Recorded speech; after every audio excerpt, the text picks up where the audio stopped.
Okay. I have enough time. I should be able to get one more done. Welcome to Bite at a Time Books, where we read you your favorite classics one bite at a time. My name is Bree Carlisle, and I love to read and wanted to share my passion with listeners like you. If you enjoy our show, be sure to follow us so you get all the new episodes. If you want to see exclusive behind the scenes of our show, join our Patreon. We would also love for you to drop us a rating on your favorite podcast platform and share our show with your friends. You can catch us on all the social medias at Bite at a Time Books. We are now part of the Bite at a Time Books Productions Network. If you ever wondered what inspired your favorite classic novelists to write their stories, what was happening in their lives or the world at the time, check out Bite at a Time Books Behind the Story wherever you listen to podcasts. Today we will be continuing Jane Eyre by Charlotte Bronte.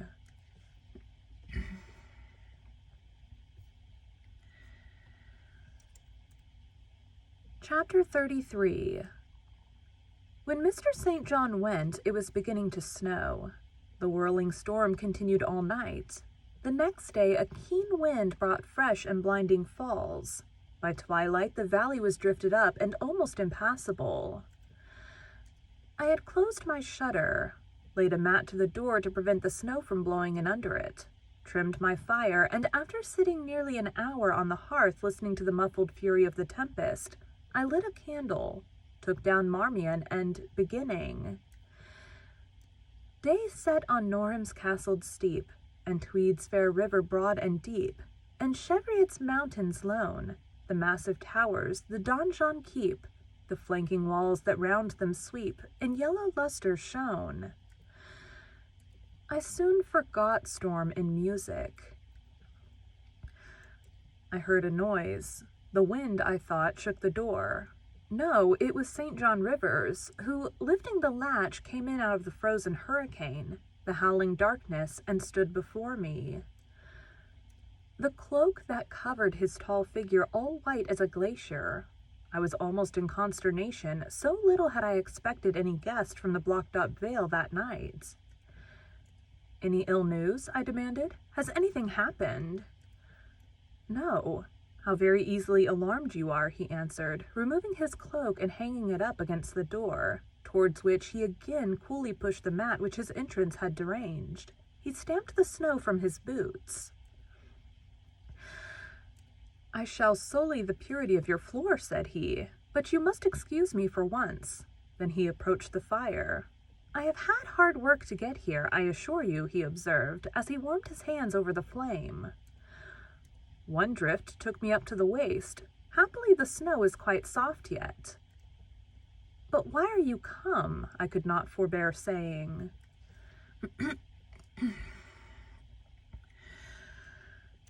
"Rather an inhospitable question to put to a visitor, but since you ask it, I answer simply to have a little talk with you. I got tired of my mute books and empty rooms. Besides, since yesterday I have experienced the excitement of a person to whom a tale has been half told and who is impatient to hear the sequel."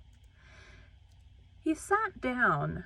I recalled his singular conduct of yesterday, and really I began to fear his wits were touched. If he were insane, however, his was a very cool and collected insanity. I had never seen that handsome-featured face of his look more like chiseled marble than it did just now, as he put aside his snow-wet hair from his forehead and let the firelight shine free on his pale brow and cheek as pale. Where it grieved me to discover the hollow trace of care or sorrow now so plainly graved, I waited, expecting he would say something I could at least comprehend.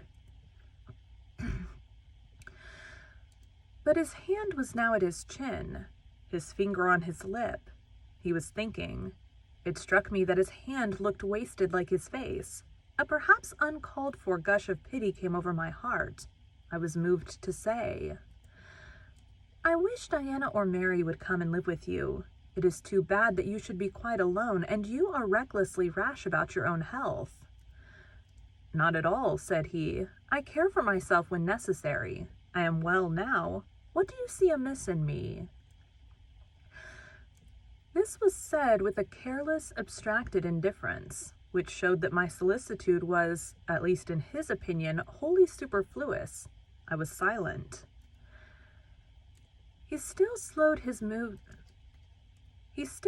moved his finger over his upper lip, and still his eye dwelt dreamily on the glowing grate, thinking it urgent to say something. I asked him presently if he felt any cold draught from the door, which was behind him.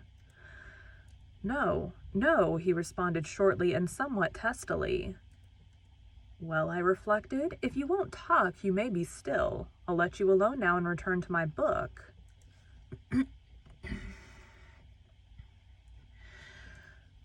So I snuffed the candle and resumed the perusal of Marmion.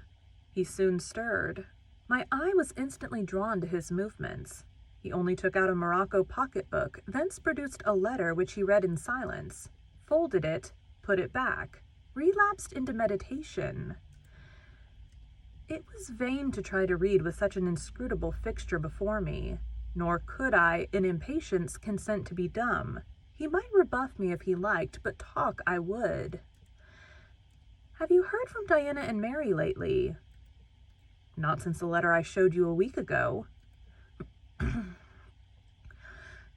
There has not been any change made about your own arrangements. You will not be summoned to leave England sooner than you expected. I fear not, indeed. Such chance is too good to befall me. Baffled so far, I changed my ground. I bethought myself to talk about the school and my scholars. Mary Garrett's mother is better, and Mary came back to the school this morning, and I shall have 4 new girls next week from the Foundry Close. They would have come today but for the snow. Indeed. Mr. Oliver pays for 2. Does he? He means to give the whole school a treat at Christmas. I know. Was it your suggestion? No. Whose then? His daughter's, I think. It is like her. She is so good-natured. Yes.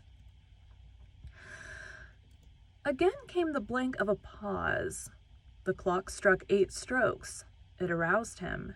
He uncrossed his legs, sat erect, turned to me. Leave your book a moment and come a little nearer the fire, he said. He's being weird. Wondering, and of my wonder finding no end, I complied. Half an hour ago, he pursued, I spoke of my impatience to hear the sequel of a tale. On reflection, I find the matter will be better managed by assuming the narrator's part and converting you into a listener. Before commencing, it is but fair to warn you that the story will sound somewhat hackneyed in your ears, but stale details often regain a degree of freshness when they pass through new lips. For the rest, whether trite or novel, it is short. 20 years ago, a poor curate, never mind his name at this moment, fell in love with a rich man's daughter. She fell in love with him and married him against the advice of all her friends, who consequently disowned her immediately after the wedding. Before 2 years passed, the rash pair were both dead and laid quietly side by side under one slab. I have seen their grave. It formed part of the pavement of a huge churchyard surrounding the grim, soot-black old cathedral of an overgrown manufacturing town in Shire. They left a daughter, which, at its very birth, Charity received in her lap, cold as that of the snowdrift I almost stuck fast in tonight. Charity carried the friendless thing to the house of its rich maternal relations. It was reared by an aunt-in-law called, I come to names now, Mrs. Reed of Gateshead.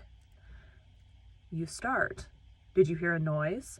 I dare say it is only a rat scrambling along the rafters of the adjoining schoolroom.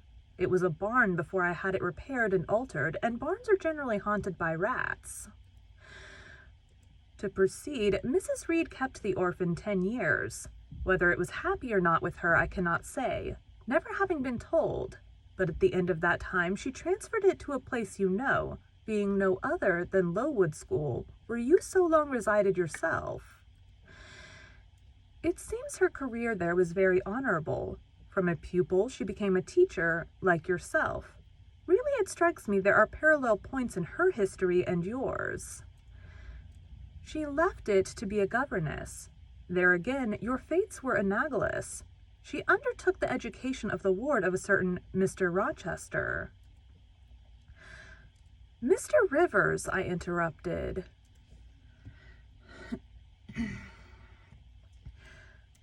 I can guess your feelings, he said, but restrain them for a while. I have nearly finished. Hear me to the end. Of Mr. Rochester's character I know nothing, but the one fact that he professed to offer honorable marriage to this young girl, and that at the very altar she discovered he had a wife yet alive, though a lunatic. What his subsequent conduct and proposals were is a matter of pure conjecture, but when an event transpired which rendered inquiry after the governess necessary, it was discovered she was gone. No one could tell when, where, or how. She had left Thornfield Hall in the night. Every research after her course had been in... Where or how? She had left Thornfield Hall in the night. Every research after her course had been in vain. The country had been scoured far and wide. No vestige of information could be gathered respecting her. Yet that she should be found has become a matter of serious urgency. Advertisements have been in all the papers. I myself have received a letter from one Mr. Briggs, a solicitor, communicating the details I have just imparted. Is it not an odd tale? Just tell me this, said I, and since you know so much, you surely can tell it me. What of Mr. Rochester?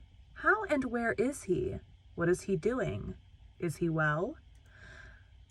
I am ignorant of all concerning Mr. Rochester. The letter never mentions him, but to narrate the fraudulent and illegal attempt I have adverted to, you should rather ask the name of the governess, the nature of the event which requires her appearance. Did no one go to Thornfield Hall, then? Did no one see Mr. Rochester? I suppose not. But they wrote to him? Of course. And what did he say? Who has his letters? Mr. Briggs intimates that the answer to his application was not from Mr. Rochester, but from a lady. It is signed Alice Fairfax.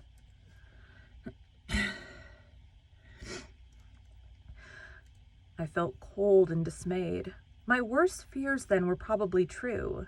He had in all probability left England and rushed in reckless desperation to some former haunt on the continent. And what an opiate for his severe sufferings! What object for his strong passions had he sought there? I dared not answer the question. Oh, my poor master, once almost my husband, whom I had often called my dear Edward. He must have been a bad man, observed Mr. Rivers. You don't know him. Don't pronounce an opinion upon him, I said with warmth. Very well, he answered quietly, and indeed my head is otherwise occupied than with him. I have my tale to finish. Since you won't ask the governess's name, I must tell it of my own accord. Stay, I have it here. It is always more satisfactory to see important points written down, fairly committed to black and white. And the pocketbook was again deliberately produced, opened, sought through. From one of its compartments was extracted a shabby slip of paper, hastily torn off. I recognized its texture and its stains of ultramarine, and lake and vermilion, the ravished margin of the portrait cover. He got up, held it close to my eyes, and I read, traced in Indian ink in my own handwriting, the words Jane Eyre, the work doubtless of some moment of abstraction. Briggs wrote to me of a Jane Eyre, he said. The advertisements demanded a Jane Eyre. I knew a Jane Elliot. I confess I had my suspicions, but it was only yesterday afternoon they were at once resolved into certainty. You own the name and renounce the alias. Yes, but where is Mr. Briggs? He perhaps knows more of Mr. Rochester than you do. Briggs is in London. I should doubt his knowing anything at all about Mr. Rochester. It is not in Mr. Rochester he is interested. Meantime, you forget essential points in pursuing trifles. You do not inquire why Mr. Briggs sought after you, what he wanted with you. Well, what did he want? Merely to tell you that your uncle, Mr. Eyre of Madeira, is dead. That he has left you all his property and that you are now rich. Merely that, nothing more.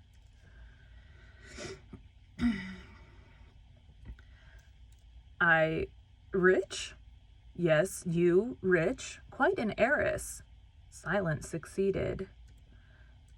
You must prove your identity, of course, resumed St. John presently, a step which will offer no difficulties. You can then enter on immediate possession. Your fortune is vested in the English funds. Briggs has the will and the necessary documents. Here was a new card turned up. It is a fine thing, reader, to be lifted in a moment from indigence to wealth. A very thought... Here was a new card turned up. It is a fine thing, reader, to be lifted in a moment from indigence to wealth. A very fine thing, but not a matter one can comprehend or consequently enjoy all at once. And then there are other chances... Where am I? And then there are other chances in life far more thrilling and rapture-giving. This is solid, an affair of the actual world. Nothing ideal about it. All its associations are solid and sober, and its manifestations are the same. One does not jump and spring and shout hurrah at hearing one has got a fortune. One begins to consider responsibilities and to ponder business. On a base of steady satisfaction rise certain grave cares, and we contain ourselves and brood over our bliss with a solemn brow. Besides the words legacy, bequest, go side by side with the words death, funeral. My uncle, I had heard, was dead. My only relative. Ever since being made aware of his existence, I had cherished the hope of one day seeing him. Now I never should. And then this money came only to me. Not to me and a rejoicing family, but to my isolated self. It was a grand boon, doubtless, and independence would be glorious. Yes, I felt that. That thought swelled my heart. You unbend your forehead at last, said Mr. Rivers. I thought Medusa had looked at you and that you were turning to stone. Perhaps now you will ask how much you are worth? How much am I worth? Oh, a trifle. Nothing, of course, to speak of. 20,000 pounds, I think they say. But what is that? 20,000 pounds? Here was a new stunner. I had been calculating on 4,000 or 5,000. This news actually took my breath for a moment. Mr. St. John, whom I never heard laugh before, laughed now. Well, said he, if you had committed a murder and I had told you your crime was discovered, you could scarcely look more aghast. It is a large sum. Don't you think there is a mistake? No mistake at all. Perhaps you have read the figures wrong. It may be 2,000. It is written in letters, not figures. 20,000. I again felt rather like an individual of but average gastronomical powers, sitting down to feast alone at a table spread with provisions for 100. Mr. Rivers rose now and put his cloak on. If it were not such a very wild night, he said, I would send Hannah down to keep you company. But you look too desperately miserable to be left alone. But Hannah, poor woman, could not stride the drift so well as I. Her legs are not quite so long, so I must e'en leave you to your sorrows. Good night. He was lifting the latch. A sudden thought occurred to me. Stop 1 minute, I cried. Well? It puzzles me to know why Mr. Briggs wrote to you about me, or how he knew you, or could fancy that you, living in such an out-of-the-way place, had the power to aid in my discovery. Oh, I am a clergyman, he said, and the clergy are often appealed to about odd matters. Again the latch rattled. No, that does not satisfy me, I exclaimed, and indeed there was something in the hasty and unexplanatory reply which, instead of allaying, piqued my curiosity more than ever. It is a very strange piece of business, I added. I must know more about it. Another time. No, tonight. Tonight. And as he turned from the door, I placed myself between it and him. He looked rather embarrassed. You certainly shall not go till you have told me all, I said. I would rather not just now.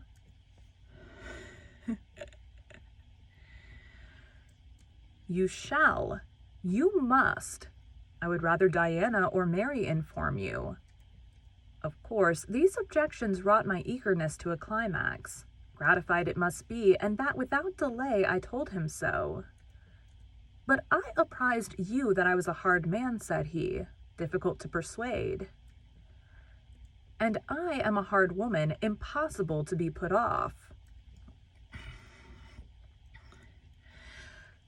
And then, he pursued, I am cold. No fervor infects me. Whereas I am hot and fire dissolves ice, the blaze there has thawed all the snow from your cloak. By the same token, it has steamed on to my floor and made it like a trampled street. As you hope ever to be forgiven, Mr. Rivers, the high crime and misdemeanor of spoiling a sanded kitchen, tell me what I wish to know. Well then, he said, I yield, if not to your earnestness, to your perseverance, as stone is worn by continual dropping. Besides, you must know some day, as well now as later, your name is Jane Eyre. Of course, that was all settled before. You are not perhaps aware that I am your namesake, that I was christened St. John Eyre Rivers? No, indeed. I remember now seeing the letter E, comprised in your initials written in books you have at different times lent me, but I never asked for what it stood. But what then? Surely. I stopped. I could not trust myself to entertain, much less to express the thought that rushed upon me, that embodied itself, that in a second stood out strong, solid probability. Circumstances knit themselves, fitted themselves, shot into order. The chain that had been lying hitherto a formless lump of links was drawn out straight. Every ring was perfect, the connection complete. I knew by instinct how the matter stood before St. John had said another word, but I cannot expect the reader to have the same intuitive perception, so I must repeat his explanation.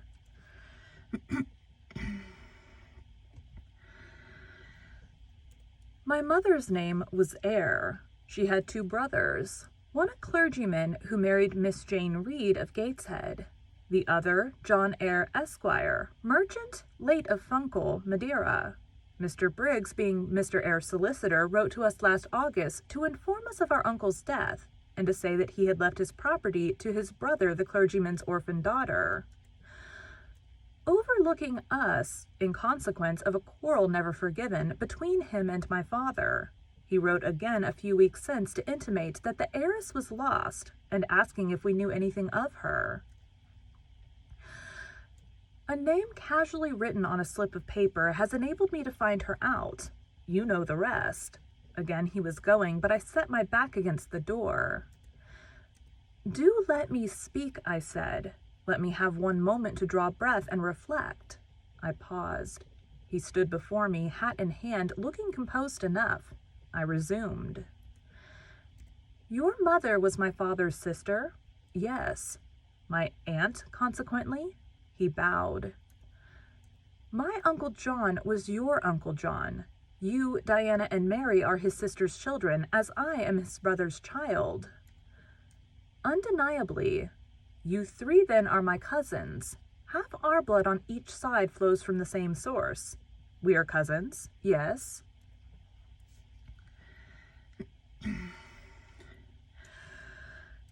I surveyed him.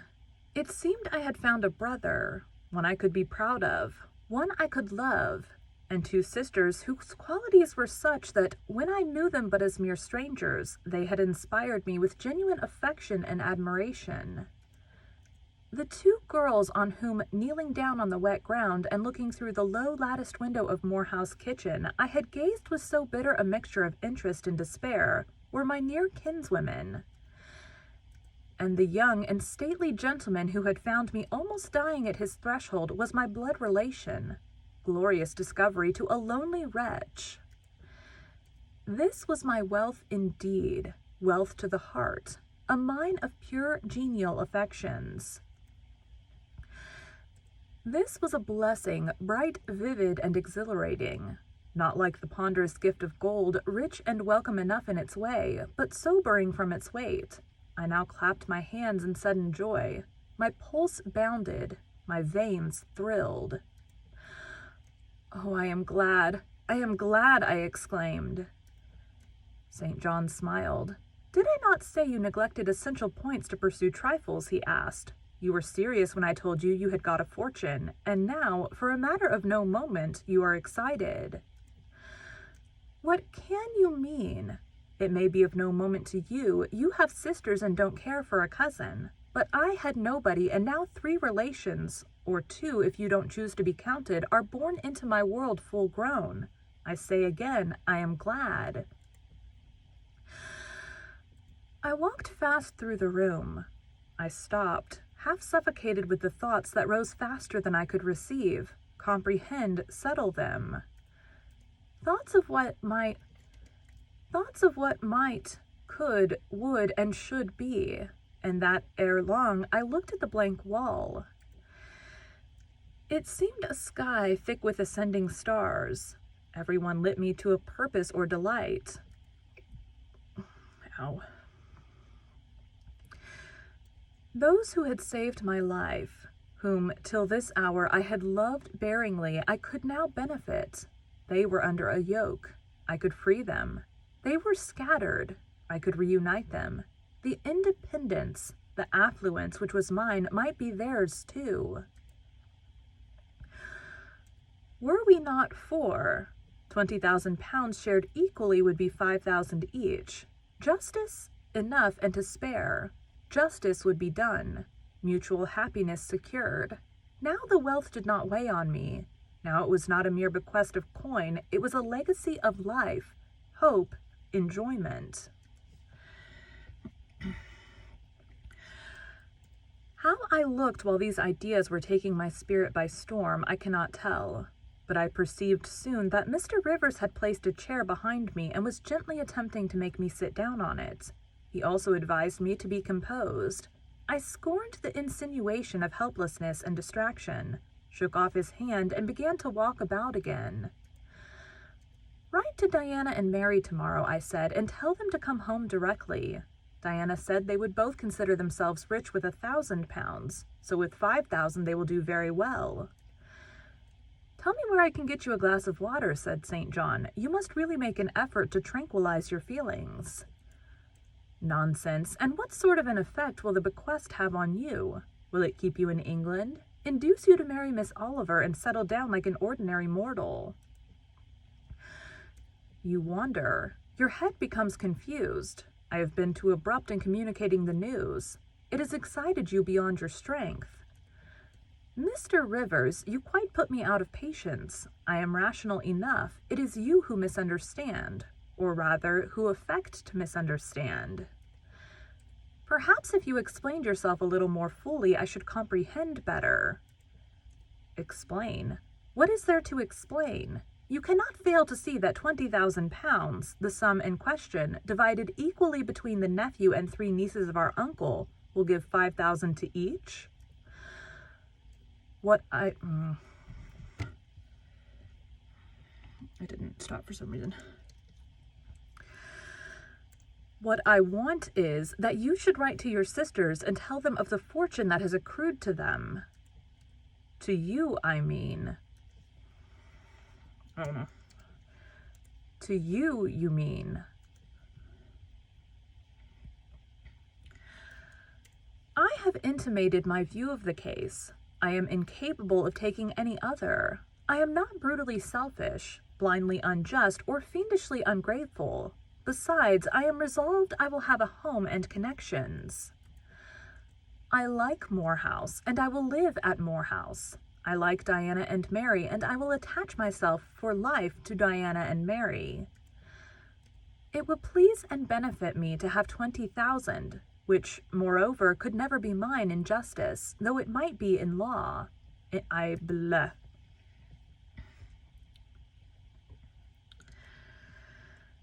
I abandon to you then what is absolutely superfluous to me.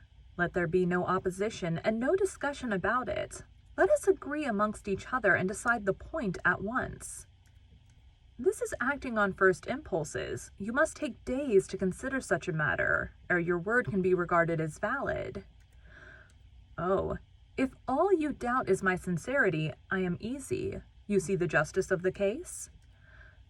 I do see a certain justice, but it is contrary to all custom. Besides, the entire fortune is your right. My uncle gained it by his own efforts. He was free to leave it to whom he would. He left it to you.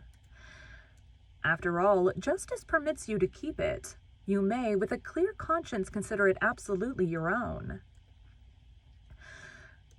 With me, said I, it is fully as much a matter of feeling as of conscience. I must indulge my feelings.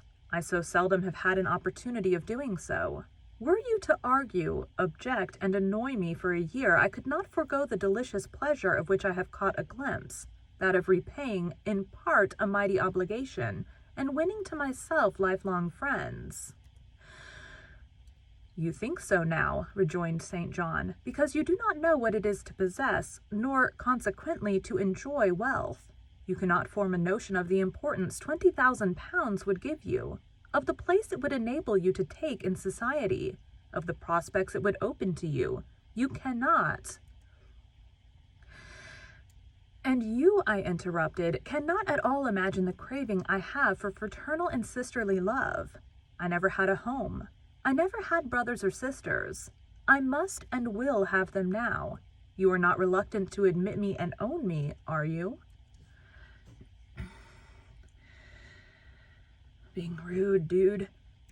Jane, I will be your brother. My sisters will be your sisters, without stipulating for the sacrifice of your just rights. Brother? Yes, at a distance of 1,000 leagues. Sisters? Yes, slaving amongst strangers. I, wealthy, gorged with gold I never earned and do not merit. You penniless, famous equality and fraternization, close union, intimate attachment. But Jane, your aspirations after family ties and domestic happiness may be realized, otherwise than by the means you contemplate. You may marry. Nonsense again. Marry? I don't want to marry and never shall marry. That is saying too much. Such hazardous affirmations are a proof of the excitement under which you labor. Excuse me. It is not saying too much. I know what I feel and how averse are my inclinations to the bare thought of marriage. No one would take me for love, and I will not be regarded in the light of a mere money speculation. And I do not want a stranger, unsympathizing, alien, different from me. I want my kindred, those with whom I have full fellow feeling. Say again you will be my brother. When you uttered the words I was satisfied, happy. Repeat them if you can. Repeat them sincerely. I think I can. I know I have always loved my own sisters, and I know on what my affection for them is grounded. Respect for their worth and admiration of their talents. You too have a principle in mind. Your tastes and habits resemble Diana's and Mary's. Your presence is always agreeable to me. In your conversation, I have already for some time found a salutary solace. I feel I can easily and naturally make room in my heart for you as my third and youngest sister. Thank you. That contents me for tonight. Now you had better go, for if you stay longer, you will perhaps irritate me afresh by some mistrustful scruple. And the school, Miss Eyre, it must now be shut up, I suppose? No. I will retain my post of mistress till you get a substitute. He smiled approbation. We shook hands, and he took leave.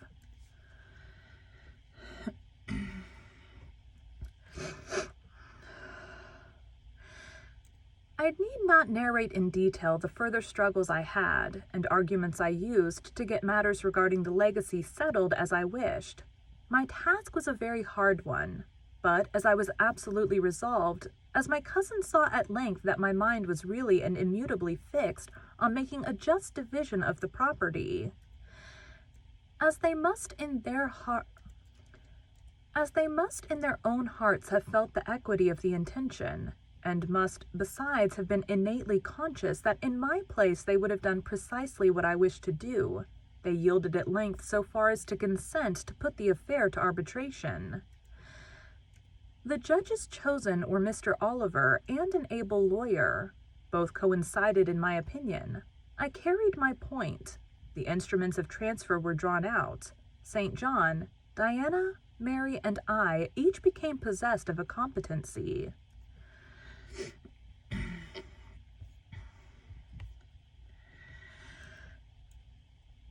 Thank you for joining Bite at a Time Books today, while we read a bite of one of your favorite classics. If you enjoy our show, be sure to follow us so you get all the new episodes. If you want to see exclusive behind the scenes of our show, join our Patreon. We would also love for you to drop us a rating on your favorite podcast platform and share our show with your friends. You can catch us on all the social medias at Bite at a Time Books.